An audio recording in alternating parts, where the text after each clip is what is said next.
A to Z skin and hair ప్రాబ్లమ్స్లో next letter D. So డీతో start అయ్యే problem గురించి ఈరోజు డిస్కస్ చేద్దాం. అదే డాండ్రఫ్. డాండ్రఫ్ అనేది చాలా కామన్, ప్రతి ఒక్కరికి తెలిసిన ప్రాబ్లమే. కానీ చాలామంది అనుకునేది ఏంటి అంటే డాండ్రఫ్ అనేది డ్రై స్కాల్ప్ వల్లే వస్తుంది అని. ఒకవేళ మీ డాండ్రఫ్ అనేది డ్రై స్కాల్ప్ వల్ల కాకపోతే రీజన్స్ ఏమై ఉంటాయి? డాండ్రఫ్ అనేది చాలా కామన్ ప్రాబ్లం. ప్రతి ఒక్కళ్ళు కూడా వాళ్ళ లైఫ్ టైంలో ఒక్కసారైనా కూడా ఈ డాండ్రఫ్ని ఫేస్ చేసి ఉంటారు.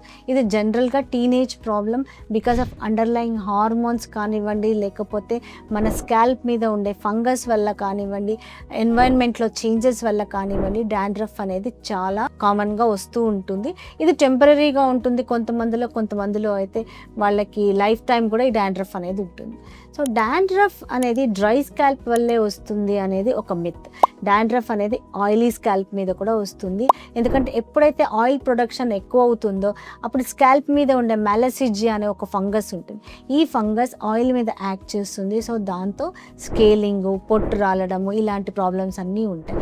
ఎక్కువగా స్క్రాచ్ చేయడం వల్ల ఒక్కొక్కసారి స్కిన్ రెడ్నెస్ రావడము, ఇన్ఫెక్షన్స్ రావడం, ఇలాంటి ప్రాబ్లమ్స్ కూడా వస్తూ ఉంటాయి. సో ఇంకొక అపోహ ఏంటి అంటే ఎవరైతే తలస్నానం సరిగా చేయరు లేదా స్కాల్ప్ హైజీన్ మెయింటైన్ చేయరో వాళ్ళకి డాండ్రఫ్ వస్తుంది అని.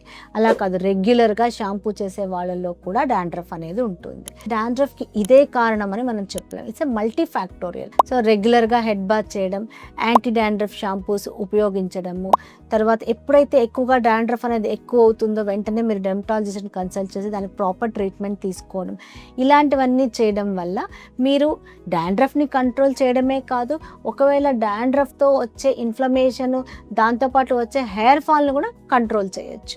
వైట్ ఫ్లేక్స్ లేదా ఈ పొట్టు అనేది కనపడగానే చాలామంది ఇది సోరియాసిసా, మాకు సోరియాసిస్ వచ్చేసింది అని చాలా టెన్షన్ పడుతూ ఉంటుంది. సో డాండ్రఫ్లో కూడా రకాలు ఉన్నాయి, mild, moderate, severe. If it is mild dandruff అంటే నథింగ్ టు వరీ. కొంచెం ఎక్కువ ఉంటే ఒక ప్యాచ్ లాగా, same as in psoriasis patch లాగా ఉంటుంది. సో చాలామంది కన్ఫ్యూజ్ అయిపోయి మాకు సోరియాసిస్ వచ్చేసిందని చాలా బాధపడుతుంటారు. సో దీన్ని సెబోరిక్ డెర్మటైటిస్ అంట. తర్వాత సోరియాసిస్, డాండ్రఫ్ కలిపి కూడా ఉంటుంది, దీన్ని సెబోసోరియాసిస్ అంటే రెండు కూడా రావచ్చు.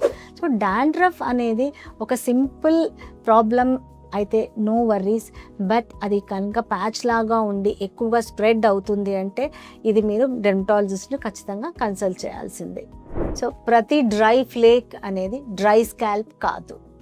కొన్నిసార్లు అది మీ స్కాల్ప్లో జరిగే ఇన్ఫ్లమేషన్కి వార్నింగ్ సైన్ కావచ్చు. సో డాండ్రఫ్ని నెగ్లెక్ట్ చేయకండి.